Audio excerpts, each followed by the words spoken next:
Usai meninggalkan tempat Beno, Mark membawa Lutz dan aku ke gedung penyimpanan di gerbang selatan. Area di sekitar gerbang selatan menjadi seperti gang pengrajin, jadi di sana terdapat banyak gudang, bangunan penyimpanan, dan sebagainya. Pengrajin menggunakan air lebih banyak daripada kebanyakan orang, jadi sumur di sana lebih banyak daripada di distrik pemukiman. Gudang penyimpanan yang kami tuju memang tepat di sebelah sumur. Itu tidak terlalu besar, mungkin kira-kira sebesar lemari jumbo. Dindingnya masih memiliki beberapa rak yang dipaku, menunjukkan bagaimana pengrajin memakai gudang ini untuk menyimpan material. Lantainya bersih dan meski sedikit berdebu, aku tak perlu melakukan pembersihan ekstra.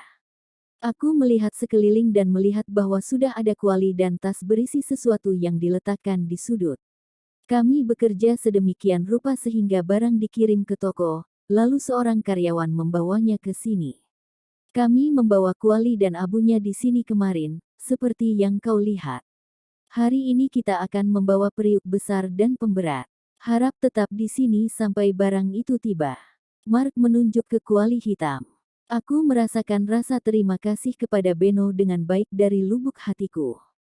Di sini, di hadapan kami, ada kuali besar yang tidak pernah bisa aku dan Lutz dapatkan. Wah, kuali, Lutz. Apakah kau bisa membawa kuali ini? Ya, itu seharusnya baik-baik saja. Terutama karena aku bisa menempelkannya di gendongan belakangku. Oke, mari kita mulai mengukur. Kita perlu mencari tahu seberapa besar alat kukus yang diperlukan. Aku masih memiliki barang-barang untuk menulis pesanan suplai di tas jinjingku. Aku mengeluarkan pita pengukur, tapi Lutz mengambilnya dari tanganku. Tidak ada yang salah dengan pengukurannya. Tapi tunggu sebentar untuk tenangkan dirimu. Kamu akan sakit lagi jika terlalu bersemangat. Mark tersenyum melihat percakapan kecil kami. Sepertinya tidak ada masalah dengan gedung penyimpanan ini, jadi aku akan kembali ke toko. Kami berencana pergi ke gudang penyimpanan kayu besok, jadi harap rampungkan semua persiapan dan pengukurannya. Aku akan meninggalkan toko sekitar bel ketiga dan akan tiba di pelataran tidak lama setelahnya. Oke, aku akan mengingatnya. Terima kasih untuk semuanya. Mark mengulurkan kunci yang dilekatkan pada rantai yang cukup panjang untuk dipakai sebagai kalung. Aku akan mempercayakan kunci gudang penyimpanan ini kepada kalian berdua. Harap ingat untuk selalu menguncinya, dan pastikan untuk mengembalikan kunci ke toko sesudahnya, bahkan jika Lutz harus pergi sendiri. Paham. Lutz mengambil kunci yang tampak berat itu dan Mark pergi. Lutz, apa yang lebih dulu harus kita lakukan? Bangunan gudang itu sudah lama tidak dipakai dan karenanya tidak memiliki kotak atau kursi atau apapun untuk kita gunakan. Tidak ada tempat untuk beristirahat. Kurasa sebaiknya kita mulai membawa barang-barang kita. Rangka yang sudah kita buat, bambu, paku. Itu ide bagus. Kita perlu memutuskan seberapa besar alat kukus yang kita inginkan hari ini dan menuliskan ukuran kayu apa yang kita butuhkan, bukan? Aku akan memeriksa pesanan suplai yang kutulis untuk memastikan aku tidak melupakan kayu yang kita butuhkan. Juga, aku kira kita bisa membuat contoh potongan bambu di sini. Ya, karena kita akan membutuhkan alat untuk itu.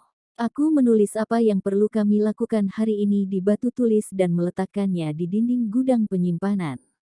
Setelah itu selesai, aku tidak perlu khawatir melupakan apapun. Lutz dan aku pulang bersama dan mulai membawa barang-barang ke gudang penyimpanan. Aku tidak tahu di mana kami berada karena aku kurang familiar dengan kota, tetapi Lutz berada di atas angin dan berjalan dengan mantap ke arah rumah melalui gang-gang sempit yang berliku. Ketika aku bertanya-tanya seberapa dekat itu dengan rumahku, kami sudah sampai dan aku mengetahui bahwa jawabannya adalah cukup dekat. Sangat bagus untuk seseorang dengan stamina minim seperti diriku. Baiklah, masukkan barang-barangmu ke dalam keranjang dan turunkan. Baik, satu-satunya barang yang kami butuhkan dari rumahku adalah paku. Keluarga Lutz terdiri dari tukang kayu dan kuli bangunan.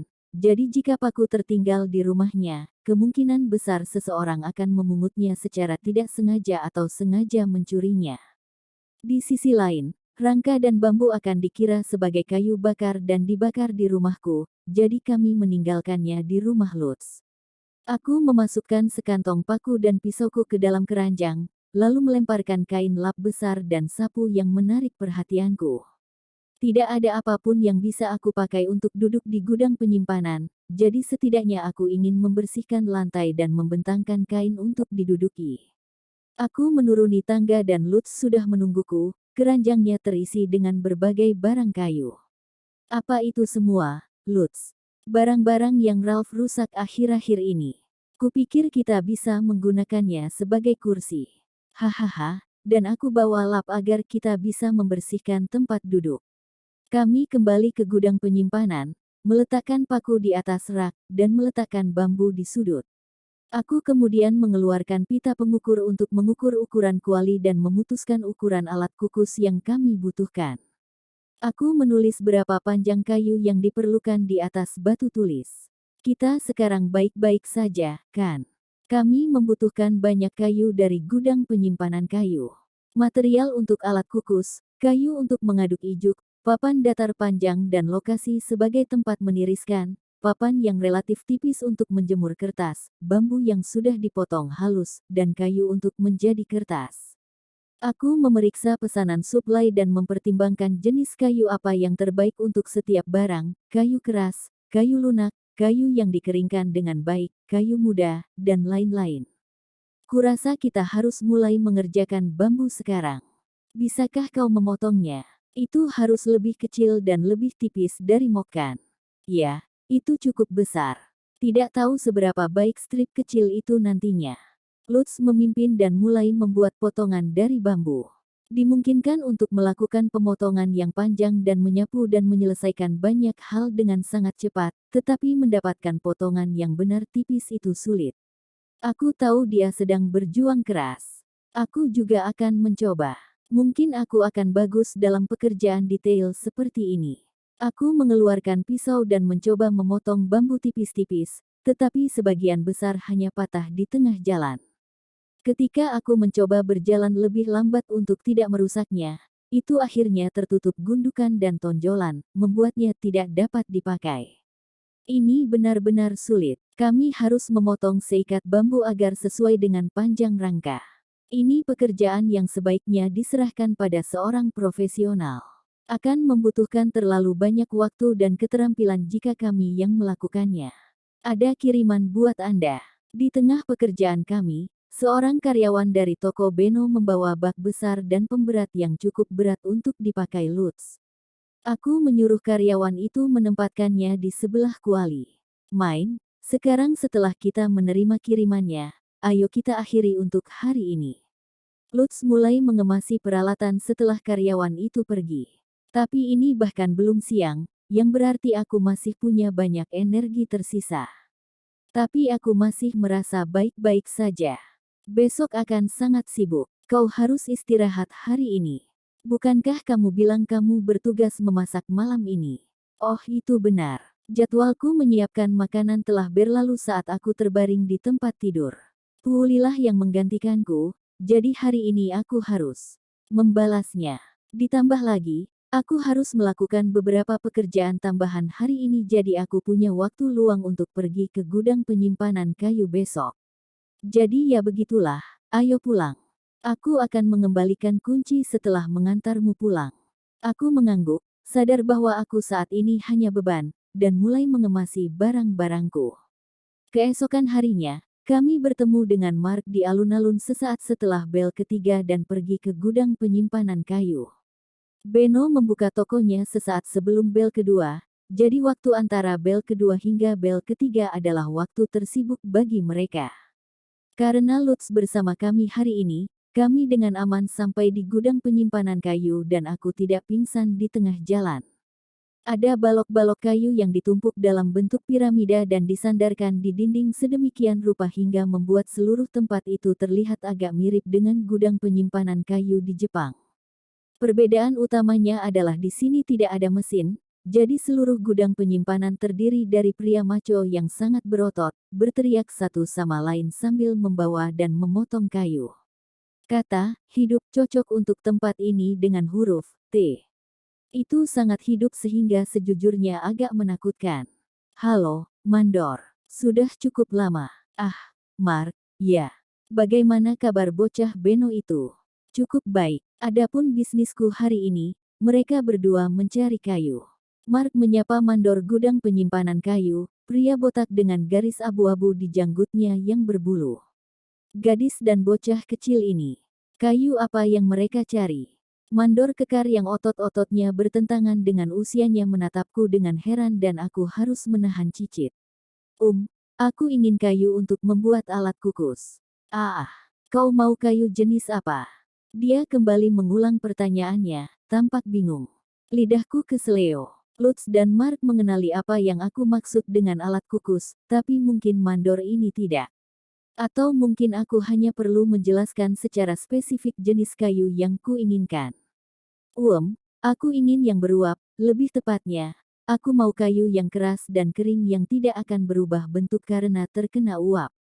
Kayu apa itu? Kayu kering dan keras, ya. Baiklah, aku punya ide tentang apa yang kamu inginkan. Mandor itu mengangguk dan menyebutkan 3 nama. Swalnus, Troknen, dan Pedibai terdengar dekat dengannya. Kamu mau yang mana?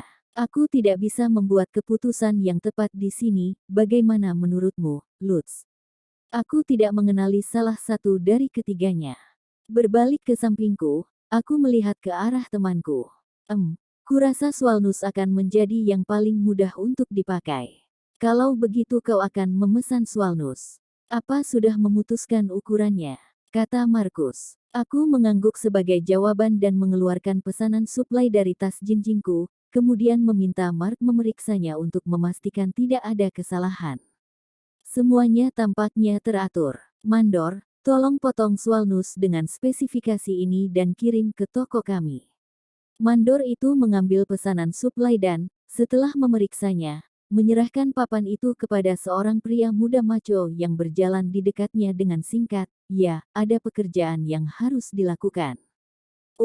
Aku juga ingin papan kayu tebal yang juga tidak akan berubah bentuk saat basah, ditambah dudukan untuk meletakkannya. Kami menjual kayu, tetapi kami tidak membuat barang darinya. Kalau mau stand, pergi ke mebel furniture atau buat sendiri. Mau Swalnus lebih banyak untuk itu. Aku dengan tegas mengangguk dan menyerahkan pesanan suplai papan kayu tebal. Dia mendengus sambil melihatnya. Kemudian aku kembali menambahkannya. Yakin akan membeli banyak, ya. Aku masih punya lebih banyak. Aku ingin 2 papan agak tipis yang baik-baik saja meski basah. Seberapa tipis? Bahkan kayu yang paling keras pun akan bengkok jika tidak cukup tebal. Kata Mandor. Aku memilah-milah ingatanku. Aku membayangkan papan dengan kertas menempel di atasnya, lalu menepuk kedua tanganku. Aku mengeluarkan batu tulis dan mulai menggores gambar di atasnya. Aku ingin papannya cukup tebal sehingga tidak akan bengkok dengan penyangga seperti ini menahannya. Kami butuh yang cukup ringan agar Lutz bisa membawanya, karena aku pasti tidak akan bisa. Siapa yang tidak dapat membawa kayu sebanyak itu adalah manusia gagal. Tidak ada gunanya membandingkan Lutz dengan mandor yang sangat berotot ini. Aku menoleh untuk melihat Lutz, sedikit khawatir, tapi wajahnya mengerut sebelum aku bisa berkata-kata. Aku pria sejati, itu akan baik-baik saja.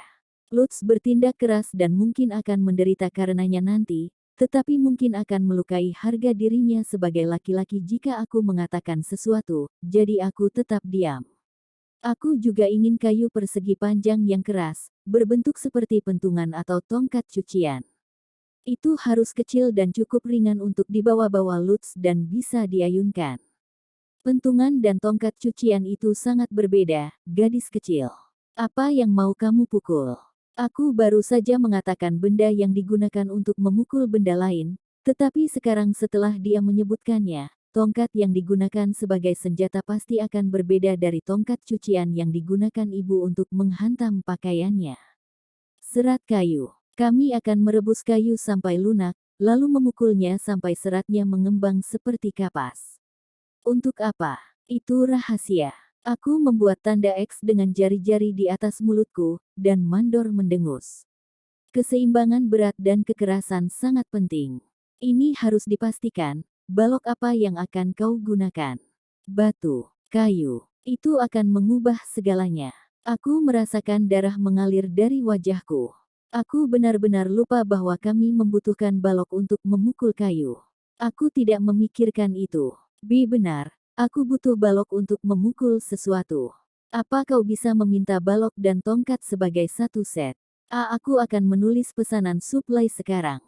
Jika kau akan memesan sebagai satu set, kau bisa menambahkannya ke yang ini. Gadis, kamu bisa menulis. Iya. Dengan kepala penuh dengan kesalahan tak terduga, aku segera mengeluarkan tinta, pena, dan ukuran dari tas jinjing dan mulai menambahkan deskripsi balok di bawah pentungan. Mandor, apakah ini baik-baik saja? Ya. Apakah itu sudah semuanya? Tidak. Aku juga ingin kayu dengan serat yang panjang dan kuat. Jika memungkinkan, aku ingin seratnya lengket, sehingga aku bisa mendapatkan banyak serat yang saling menempel dengan mudah. Aku pernah dengar bahwa pohon berusia sekitar 1 tahun baik untuk ini. Setelah 2 tahun, seratnya mengeras dan menjadi lebih rumit, itu tidak baik untuk apa yang aku inginkan. Aku ingin kayu muda yang lembut. Aku memberikan deskripsi kayu yang bagus untuk pembuatan kertas, tetapi Mandor tidak memberikan reaksi cukup baik. Dia mengelus jenggot sambil mengerutkan alis.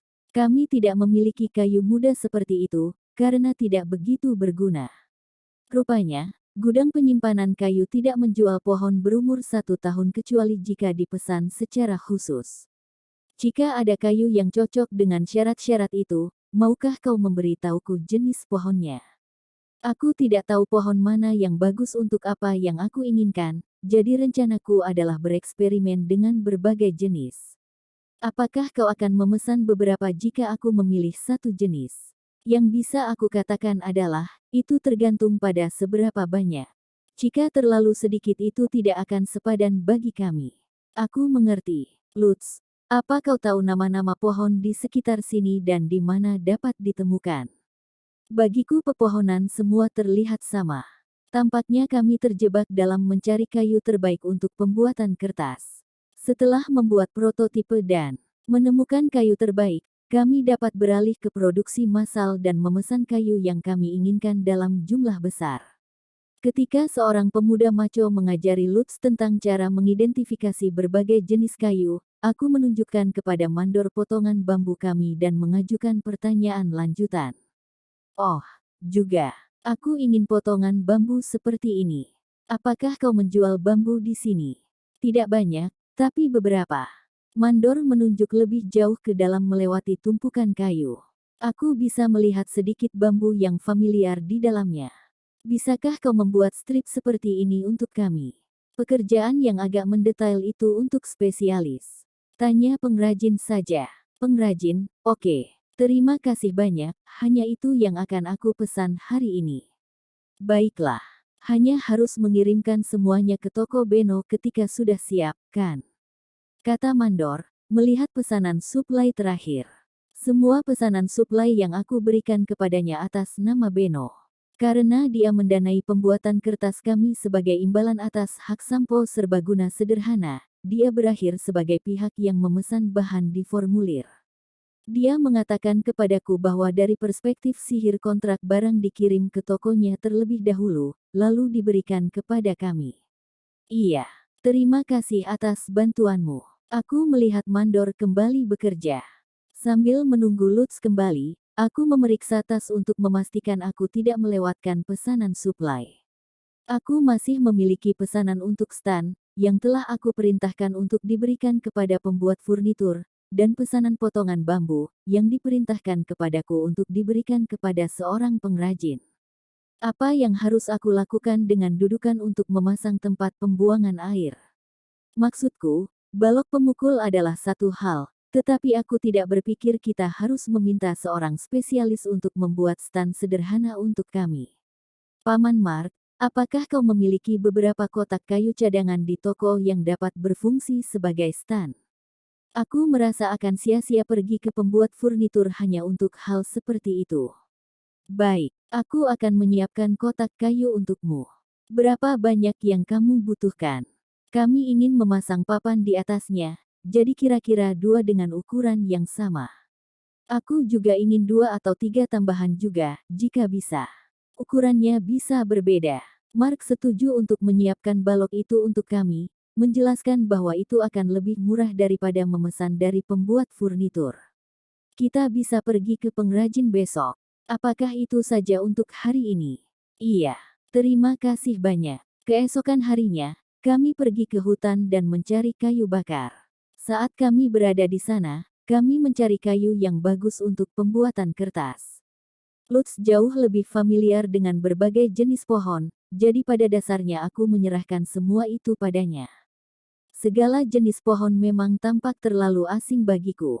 Aku tahu bahwa kulit dan teksturnya berbeda di antara masing-masing pohon, tetapi ada begitu banyak jenis yang berbeda sehingga semuanya menjadi samar. Kami kemudian pergi ke toko Beno untuk mendapatkan kunci untuk meletakkan apa yang telah kami dapatkan ke dalam gudang penyimpanan. Mark menyapa kami dan memberitahuku bahwa dia telah menghubungi seorang pengrajin. Astaga, Mark sangat dapat diandalkan. Dia bekerja begitu cepat. Dia membuat janji dengan seorang pengrajin selama 5 hari setelah kami pergi ke gudang penyimpanan kayu. Kami bertemu di alun-alun melewati bel ketiga seperti biasa dan menuju ke tempat si pengrajin. Pengrajin yang berspesialisasi dalam kayu, tentu saja, terletak di gang pengrajin dekat gerbang selatan. Berbeda dengan mandor gudang penyimpanan kayu, pengrajin yang berada di sana kurus. Dia memiliki otot yang dia butuhkan untuk melakukan pekerjaannya, tapi tubuh yang kecil itu menekankan bahwa dia tidak membutuhkan otot lebih dari itu. Rambut panjang dan pucatnya dikuncir dengan asal di belakang punggungnya. Jelas bahwa dia tidak peduli dengan penampilan selama itu tidak mengganggu pekerjaan. Butuh apa? Dia memiliki tatapan tajam seorang seniman intelektual dan aku hanya bisa meremas kemeja Mark saat dia melihatku dari atas ke bawah. Kami ingin potongan bambu. Ketika kami meminta gudang penyimpanan kayu untuk membuatnya, kami disuruh pergi ke pengrajin. Aku mengeluarkan potongan bambu dari tas jinjing dan menyerahkannya kepada pengrajin itu, yang menggerakkan jari-jarinya di atas gundukan. Kau ingin yang seperti ini? Jika memungkinkan, aku ingin strip yang rata dan lurus, tapi... Ya, jika barang jelek ini adalah yang terbaik yang bisa kau buat, kau sudah bertindak tepat dengan mendatangiku. Aku akan mengambil pekerjaan ini. Apakah itu bahan bakunya? Pengrajin itu menunjukkan keranjang Lutz, di mana bambu menyembul darinya. Lutz mengambil potongan bambu yang kami bawa ke gudang penyimpanan kemarin dan menjajarkannya di samping satu sama lain. Apakah itu semuanya? Aku juga ingin kau membuat penyaring ini. Apakah itu terlalu banyak? Aku menggambar desain di batu tulis dan menjelaskan cara membuatnya menggunakan strip yang berantakan untuk menekankannya. Rupanya, penjelasan burukku saja sudah cukup bagi pengrajin untuk mengetahui apa yang aku inginkan. Ini akan sangat merepotkan, tapi tidak mustahil. Sungguh. Tapi aku butuh tali yang kuat untuk melakukannya. Bawakan aku tali yang kuat sebelum memesan ini, kata pengrajin, melambaikan tangan kepada kami. Tapi kami belum bisa pergi begitu saja. Aku tidak tahu apa yang dimaksud dengan tali yang kuat baginya. Aku minta maaf.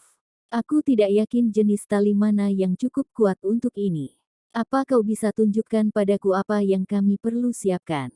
Jika kamu mau pergi ke toko benang sekarang, aku bisa pergi bersamamu. Pengrajin itu tampak masam dan tidak menyenangkan di luar, tetapi ternyata sangat membantu. Itu membuatku sangat senang sehingga aku segera mengepalkan tangan dan berkata, ayo pergi, hanya untuk dipukul dari belakang oleh Lutz. Aku berbalik, memegangi kepalaku, dan melihat Lutz memelototiku dengan mata hijau menyipit karena frustrasi. Ayolah, main. Jangan berlebihan. Kau akan pingsan. Sepertinya Main ingin aku menggendongnya hari ini juga. Mark pasti ingat dengan jelas bahwa aku tidak suka digendong olehnya. Dilihat dari senyum di wajahnya yang tidak memungkinkan perdebatan. Aku mulai mundur, tetapi kemudian mendengar si tukang kayu bicara dengan nada kesal. Kita akan pergi atau tidak? Kami akan pergi, tentu saja.